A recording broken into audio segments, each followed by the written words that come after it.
Alright guys, it is March 5th.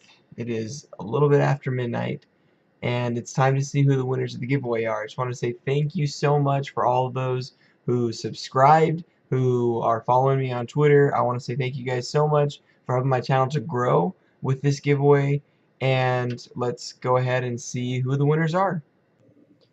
Okay guys, I guess it's time to draw the winners. The giveaway ended about half an hour ago, so I'm going to go ahead and draw the two winners. The first one that I'm going to draw is going to receive the Dangerous Book for Boys, and then the second winner is going to be the grand prize winner that wins the 3D pen. So here we go.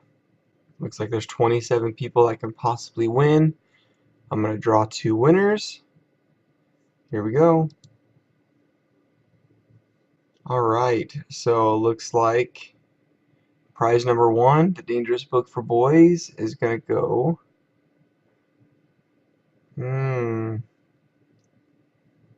Well, it looks like I've got a problem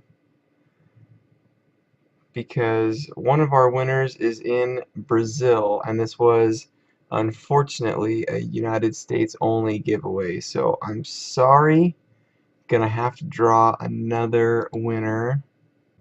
Alright, I've got two winners. So I've got Carolyn Harmon wins the Dangerous Book for Boys, and Virus Gotcha wins the 3D pen. So I will be contacting you within the next couple of days so that I can get it to you. Alright, congratulations. Sounds good. Thanks, guys.